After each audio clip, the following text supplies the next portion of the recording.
नमस्कार, मैं सत्येंद्र गिरी। आज हम जिस विषय पे चर्चा करने जा रहे हैं वो विषय बेहद ही गंभीर है और चर्चा करने योग्य है।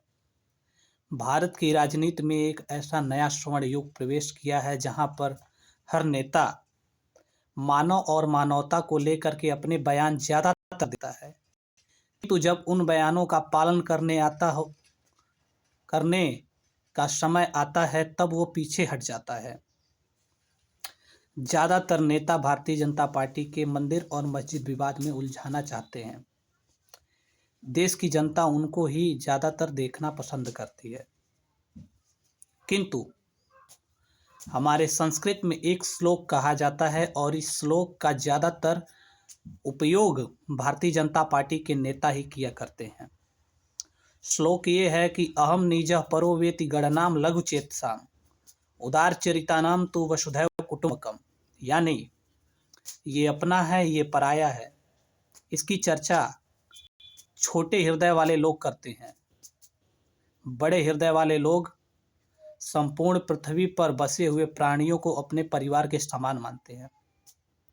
फिर जब राजनीतिक दलों द्वारा ये नारा जोर शोर से दिया जा रहा है तो आखिरकार ऐसी घटनाएं क्यों घटित हो रही हैं जिससे कि मानवता का हनन होता चला जा रहा है।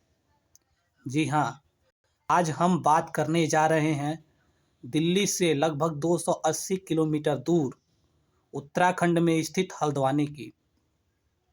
हल्द्वानी में अब 2 मंदिर, 3 सरकारी स्कूल और एक मस्जिद समेत 4,365 घरों को तोड़ने का हाई कोर्ट द्वारा आदेश जारी कर दिया गया है।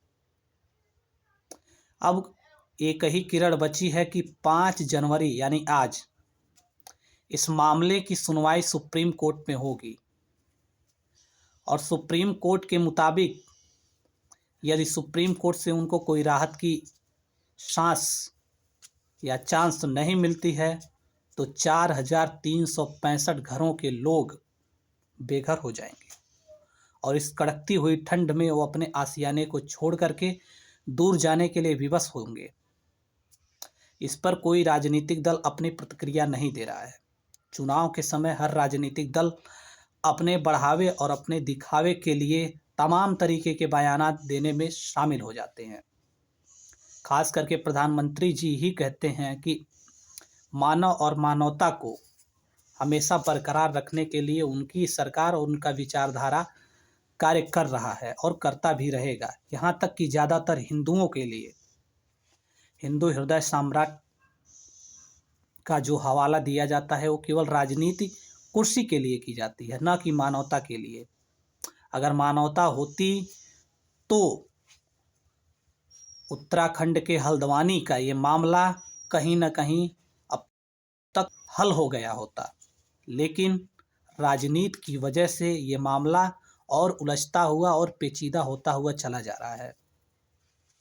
जी हाँ, उत्तराखंड के हल्द्वानी की ज़मीनी हकीकत के बारे में मैं बताना चाहता हूँ कि वहाँ से हल्द्वानी से लगभग 3 या 4 चुनावों में कांग्रेस की ही जीत होती चली जा रही है, जिसके तहत भारतीय जनता पार्टी का नेता इतना कोई उग्र स्वभाव से नहीं दिखाई दे रहा है कि वो जा कर के हल्द्वानी के लोगों का जायजा करे और उनका जो परेशानी है उसको हल करने का प्रयास करे।